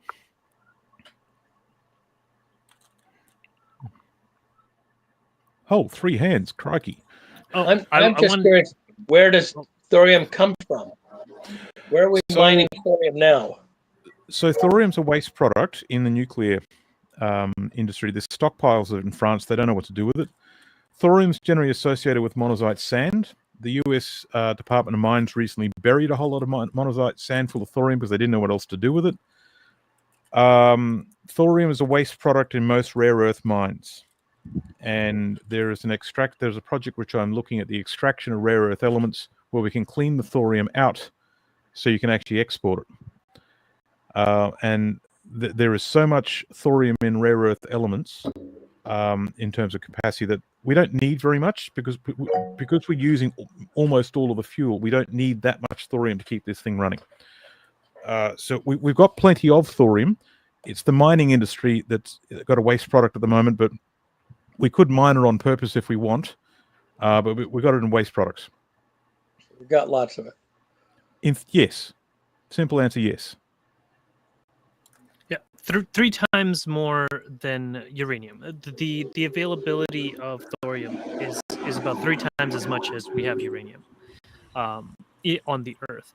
And so, for instance, a lot of the and it's often also found along with uranium. And so, a lot of our the tillings or what do you call it?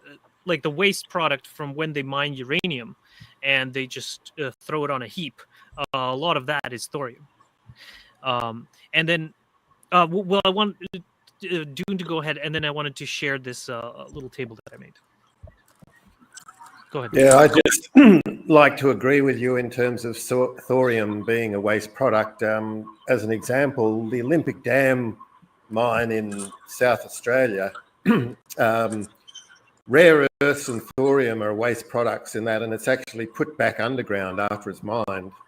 They're producing copper, gold, and uranium in the Olympic Dam mine, which is a huge mine. It's one of the biggest hard rock mines in the world. And lots of thorium is being just put back underground in that mine.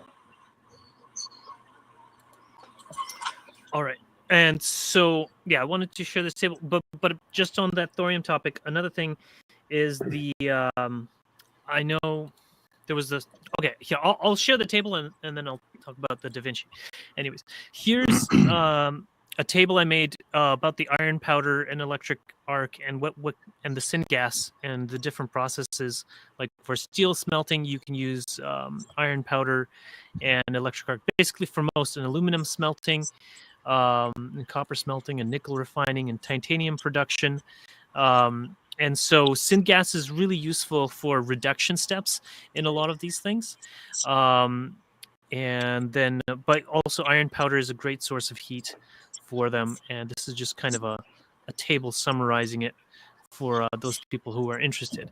Now, I also wanted to talk about the E. Vinci microreactor, which is an SMR reactor, small modular reactor that is actually in Saskatchewan. They bought one, and it was $80 million. So I don't know what the Copenhagen price point is, but it only lasts for 8 years, and it cannot be refueled. They just take it back, and then you have to buy another one. And so it works out to be about 20 cents a kilowatt hour, and so that is kind of pricey, and I'm just wondering if that may have anything to do with why we don't have as many SMRs as we might like. So the Copenhagen system, they won't sell you the reactor at all because they don't want to release the IP. Right?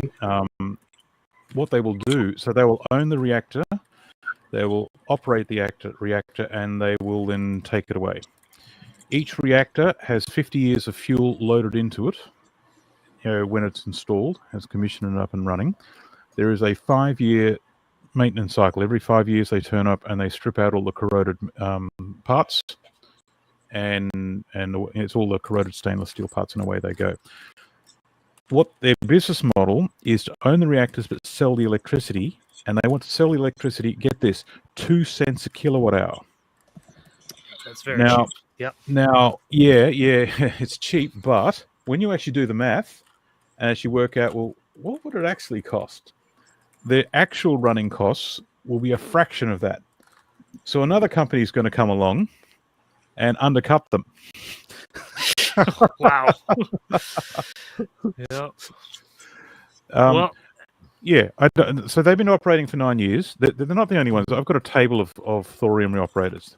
The reason I like to talk about them, promote them, is because I actually went to see their factory, and they're real.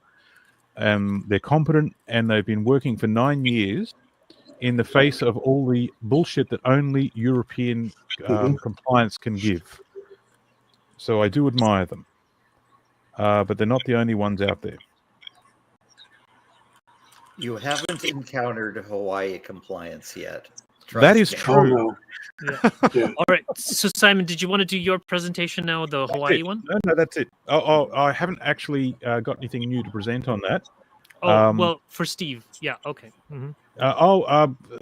I could. You said you were gonna do a thing. I just shared the documents that I just did.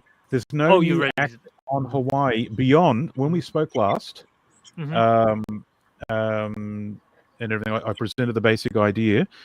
Andrew, you have actually convinced me to add a scenario where we're going to look at regenerative agriculture.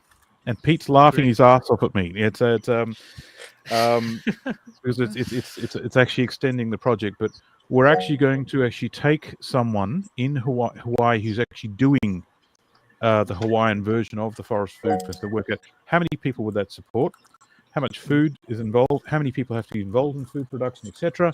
And if you were to extend that across what is available in Hawaii in terms of arable land, how many people would the nation state of Hawaii support?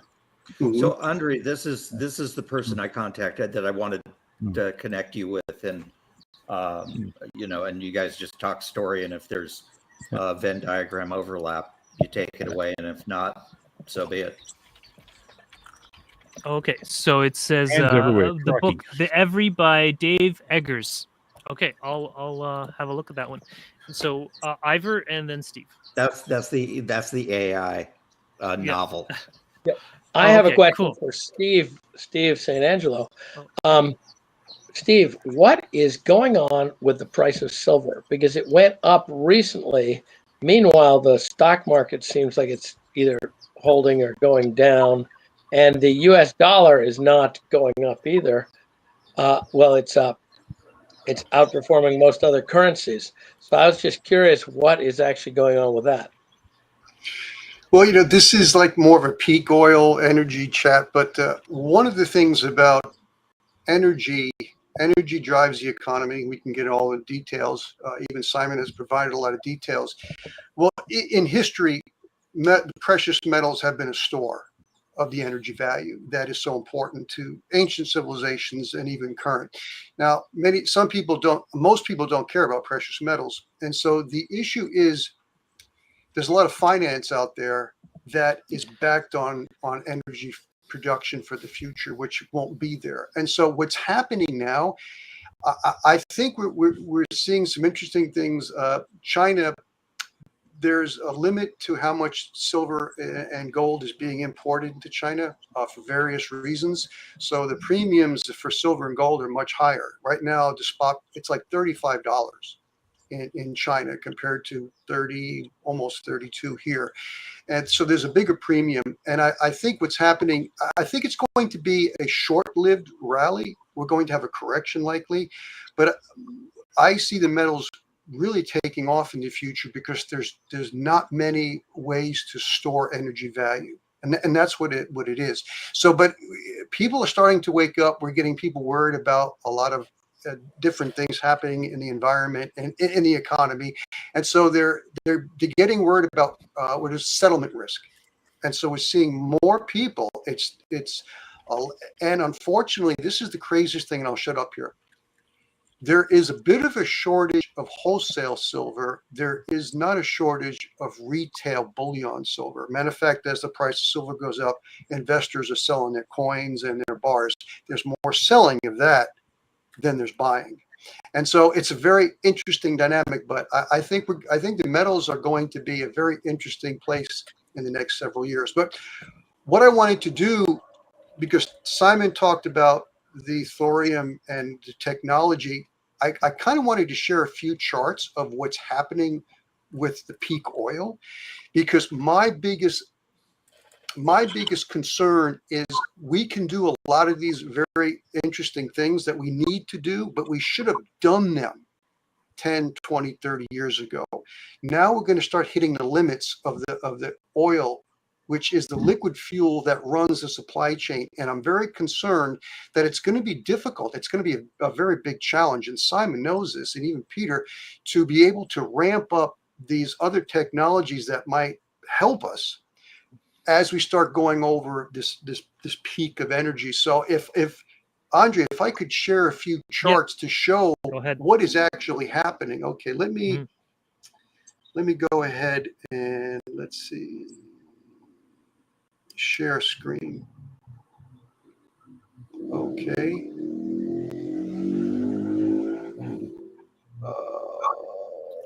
Entire screen. Unfortunately, it's not allowing me to share for some reason. Oh, you should have screen sharing enabled. Do you know the button? You've shared before. I don't think anyone else is sharing right now.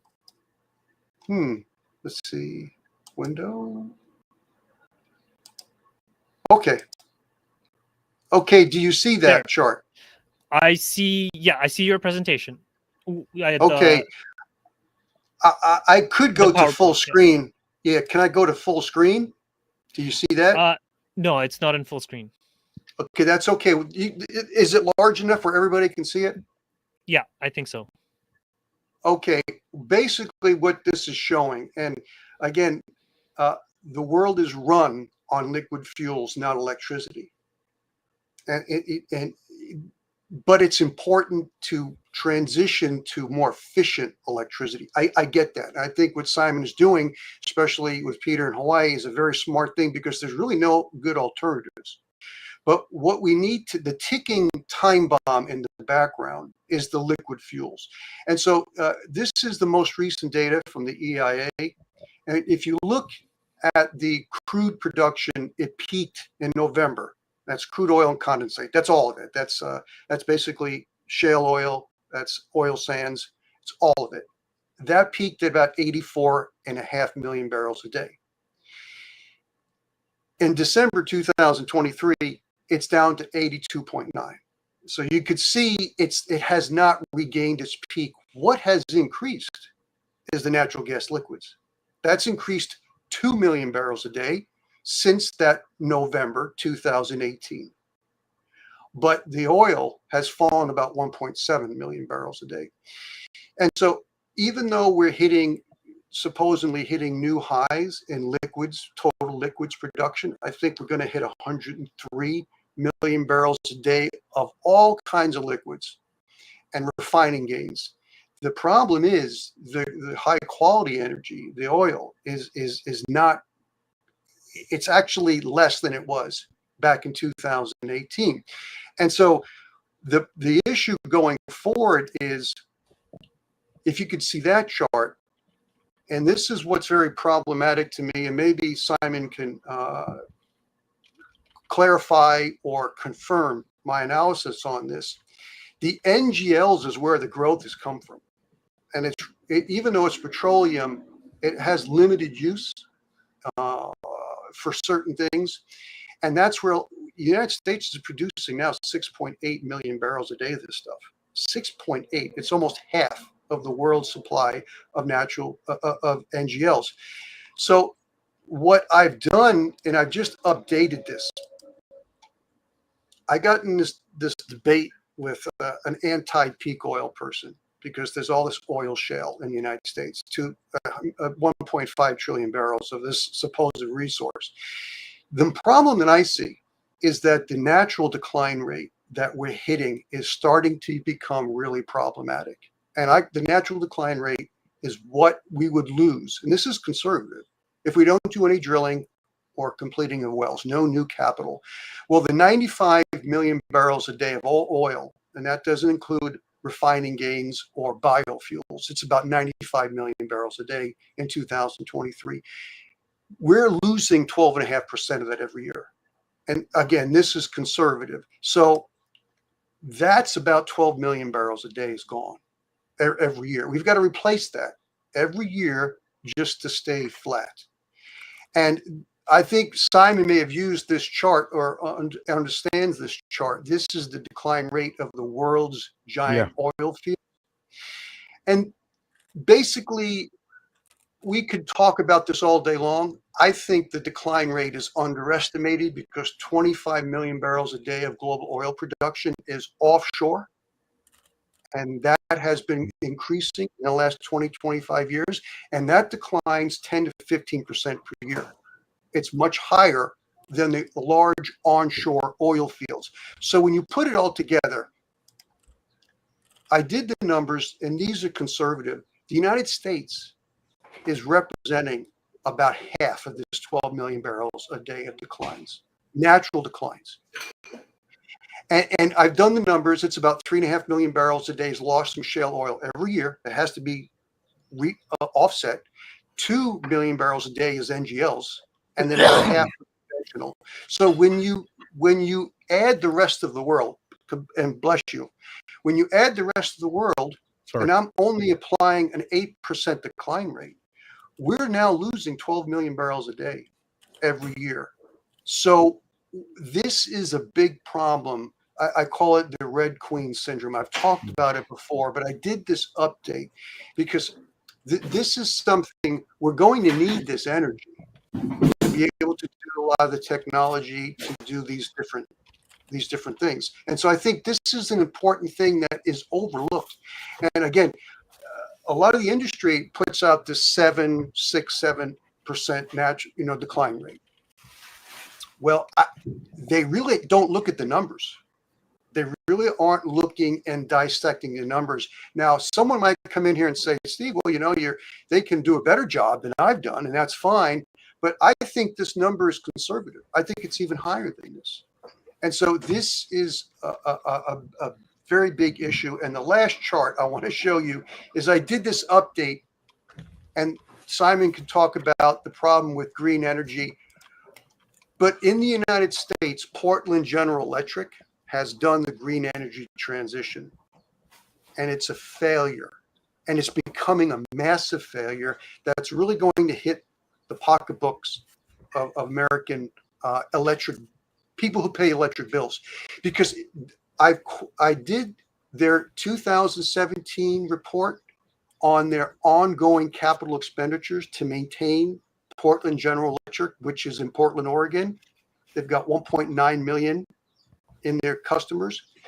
In 2017 report, it shows what their capital expenditure was in 2017, 535 million, and then it was going to decline. The next year, in 2018 in yellow, they show it again. It's higher, but it's going to decline. Now, what you notice each year, what has happened in their 2024 first quarter report, look at how high the ongoing capital expenditures are.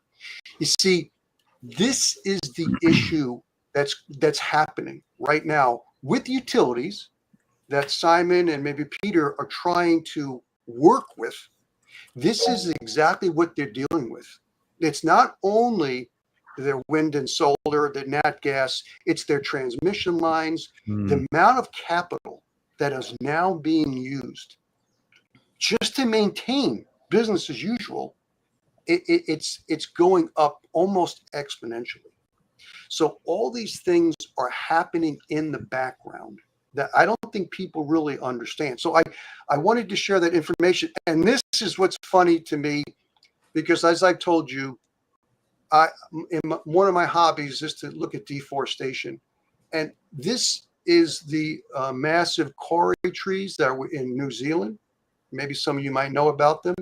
People who look at this, they said, oh my God, is that redwood? No, that is a 52-foot circumference kauri tree that was cut down in 1897. Matter of fact, since the mid-1800s, only 2% of the kauri wood, massive wood trees are remaining. And so this is the kind of how we've gone and to this kind of system. We've changed this whole the dynamic of our environment, and we're using a lot of fossil fuel now. And now, if we don't make the right transition, we're going to go back. As I forgot her name, but she was very worried about us using more wood. I think we are if we don't make a proper transition. So I just wanted to share those charts. Excellent work, Steve. Excellent work. Very cool. If I could, one of the things that I've noticed looking at some of the data about Hawaii, and Steve mentioning the the green transition, is that we've incentivized rooftop solar here, and what that's doing is essentially it's cannibalizing the revenue going to the utility without a corresponding reduction in the utility's obligation to maintain the infrastructure. So they're selling less electricity while we get greener, but they're expensive because of the regulation, and what they're obligated to do as a state monopoly doesn't change. In fact, it gets more and more expensive over time. Another thing that I wanted to just kind of toss out there, having to do with the decline rates, and you believe that it's probably not accurate. Oh, sorry. Is the quality of the data that we're getting upon which we base our recoverable reserves, a lot of that's coming from state-owned oil companies. And so is the quality of that data honest? Are we being bullshitted? I mean, I think the Saudis have been notorious for that for years in terms of overstating their reserves. One of the things I look at, and I'm not a really experienced analyst, but I look at the fact that they've gone and they've started selling off their oil company, and I go, why would they do that if their returns are going to be as high as they say it is over time, because that's where their money comes from. So anyhow, that's a couple of things I'm not sure whether they've been factored in, or it makes, it's really something that, that it's like in particular with, Hawaiian Electric and the Portland Electric is that financial impact of people generating their own power, on their rooftops. So thank you. Peter, just a quick point here is that I think the reserve numbers are mostly nonsense. And so what I've done instead is look at total world discoveries and total world production and take the difference. And even in the discoveries, I adjust for the corrections that happened in the 1980s with OPEC. They overinflated how much they said they had found. So all that comes out, and it's quite a bit less than what their reserves are claiming. Yeah, and all those questions that are being brought up about the reserves, what is there, how much is there, we don't have the answers. And so what I tried to do is to provide at least a figure that I can prove. And I think the 8% rest of the world, which is the 75 million barrels a day plus from the rest of the world, 25 million barrels a day of that, or let's say 23, we have some offshore in the Gulf of Mexico. 25 million barrels a day is coming from offshore, and that declines. I think the data you used, Simon, comes from the same sources. It's declining 10-15% a year, the offshore. It declines faster. And so what we've done is we went from these super large oil fields that decline slower and at a lower rate to we've added more of the offshore. And then the last thing what we added is shale, which I think it's about 41.5% now, because when you stack oil on top of it, each year you stack new oil, the curve is more narrow, so it's not declining as fast as it was 2-3 years ago. It was like 43% 2-3 years ago. Now it's 41.5. But still, we're losing 3.5 million barrels a day from just the United States, and that's just the shale oil. Again, it is amazing when you look at those numbers that we have to continue to replace that.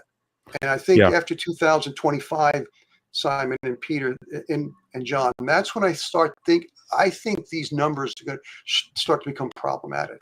But I think we're going to be in a plateau because what are we going to do? We're going to bring on more natural gas liquids. Yeah. I think we're going to see more natural gas liquids, and how we manage the system with natural gas liquids, I don't know. But we could go to 105. We could see 105 million barrels a day. And the world wouldn't really understand what's going on as conventional and crude start to continue to decline. I think we'll be in a plateau for several years before the declines really start to kick in. In addition to the decline rate, there's the EROI decline, which needs to be factored into the total. And we really got to be looking at diesel fuel rather than total, even conventional oil, right? Because the diesel that drives the economy. Hey guys, so it's been 2 hours now, so we got to kind of round it up, and I had so I think I finally understood what Peter was saying. He had been telling me earlier about a guy who had like 1,000 different animals. Is that the guy you were talking about, Peter? Yeah. So, but I don't know if I don't think animal agriculture is very sustainable, and I think if you guys want a sustainable model, if you guys could go on a sailing trip to Copia. Unfortunately, you guys are both muted, Peter and Simon. But you need to actually talk to him, because it's regenerative agriculture. This 1,000 animals are just feral animals that have migrated onto his land. Okay, fair enough. Okay, but yeah, I would really, if you want a sustainable model, go check out Tacopia. And also, I would see if you can get Mark Zuckerberg as one of your investors. Or like because he's on the Big Island where Peter is. He's on Kauai. No, he's on. Oh, he's on Kauai. He's on Kauai. Well, anyways. Yeah. Well, anyways. So I'll knock anyways, him down. You nick his wallet. He might be interested is here in becoming a Tacopian style chief, and so you guys, if you have that Tacopia angle, he'll see that and maybe he'll go for it, and that he's got money. But anyways, final remarks now, guys. Okay, so Dune and then final remarks from people. Yeah, just a quick one. I've just read recently that, Steve, that the Permian is now becoming gassier and gassier in production, and this is an indication of basically reaching the peak, like the other fields had as well. Could you just comment on that? Yeah, and I know we're in the conclusionary phase, but I do have one chart I want to show you. I do have one quick chart that I do want to show you. It'll prove what's happening. Okay, this is the Marcellus. Now, you'll notice on the bottom of the chart is the well profile, and it's continuing to go up. There's some missing data, but it's continuing to go up. But what do you notice about the profile of the Marcellus? It's rolling over. And so it's not a matter of that they don't have enough output capacity. They say there's not enough place to put all the shale, this Marcellus shale, so that's the reason why it's peaking. No, the well profile is going up, but it's rolling over, and that's due to the decline rate. Now, the next chart is the Permian. While the Permian oil production will likely peak within the next year or so, we're not seeing the shale gas. This is also including natural gas liquids too. The shale is not doing the same thing as the Marcellus. The Marcellus is rolling over. The Permian is not yet. I think the Permian gas production is going to continue for a while. And this is total shale gas production. It is rolling over, but this is my analysis of what it would likely look like. And I believe by 2027, 28 is when going by this kind of analysis is when we would likely see the peak. But you are correct. that the Permian is showing a lot more gas. All fields are doing that. When they get more gas, especially natural gas liquids, that's even a more telltale sign. When they get more of the liquids, that's when it's starting to peak. So I think the oil will peak first in the Permian, and then the gas a few years later. So I just wanted to add that.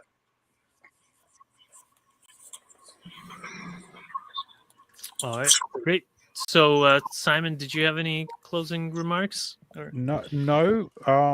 Beyond, a plan is coming together with regard to what might we do about this. Hawaii is being used as an arena to crash test this. I'm not trying to replace the existing system.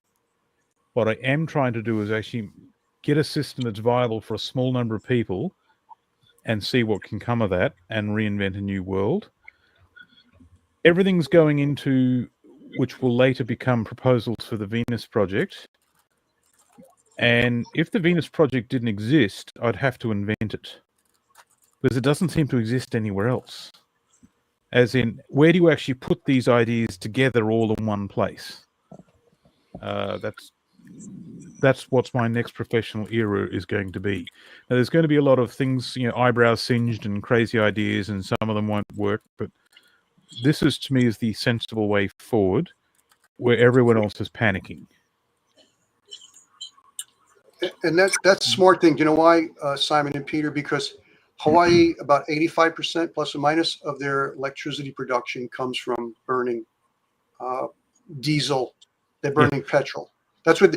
And so, and the problem with that, let me tell you, because I am here. It is 3 times the kilowatt hour. You're paying 48 cents a kilowatt hour for electricity on the Big Island. It's even more expensive on the Big Island because they don't have as many people. So it's about 49 cents a kilowatt hour. You go to some states, it's 16 cents in the United States. Like the average is 15, 16. So it's a wonderful place to do this because Hawaii is most of its electricity is burning diesel. Yeah, what could go wrong? Right. And based on the questions I'm seeing, is people are concerned on the YouTube about mass starvation and things like that. And someone was saying their Filipino lady lost 4 children to starvation and hunger, and that they know. And so, but yeah, I was so I think that this transition is a good idea, and that if you as a viewer know Mark Zuckerberg or someone that knows him and can contact him on the island of Kauai, then that would be a great get back to us on the Peak Oil Facebook group, and then maybe we'll connect with Simon and Peter Sternlight and Steve here, and then get him into the sustainable chief of some kind of Kauai tribe based on the Tacopia model. Who knows? Maybe with the thorium reactors, and he'll be able to finance all of that, right? And that's an example of that family office that can do it. Or if you guys know another family office that could do it, I think that could work quite well. When you find Mark, let him know. I want 200 million to actually sort of build the first slice of the Venus project, and I need 1 billion to build the whole thing. Thanks. Yeah. And Andre, you talked about sustainable agriculture. Well, one of my sons really looks into what the Hawaiians, not ancient, but the Hawaiians, they had their fish ponds. The estimate was 100-to-1 energy return on investment on their fish ponds. Mm-hmm. Protein's very high, right? And calories and energy. And so the way they managed their fish ponds, it was very low impact on the environment. And the way they managed them, which a lot of them were destroyed when the military came in, took all the prize areas. And so, but the fish ponds were very productive for a very high energy return on investment, which you don't see that you don't see that in other indigenous energy return on investments. That can only be done with really protein and fish in water. You can't do that on land and get that high of an energy return on investment. Yeah, I remember seeing one of the Tikopia fishermen. They have one Tikopia fisherman per of one of their chiefs, and then he's putting in the hook with like almost nothing on it, and then pulling out a fish, and then he's putting it back in and pulling out a fish, and it's just like rote, like the fish catch immediately because they just have so many fish. It's just teeming with fish, and they have a completely sustainable model, that has been going for centuries. So I think it's really worth investigating. There's already some documentaries about how they do things there, and I think they're worth viewing, because they managed to pack a lot of people in a small space, and they have many different kind of layered food forests. Well, all right. So until next time, we leave you in the love and in the light of the one infinite Creator. Go forth, therefore, rejoicing in the power and the peace of the one infinite Creator. Thank you. Thanks, everybody. See you guys. Thank you. And Bye-bye. Thank you, everybody. Bye.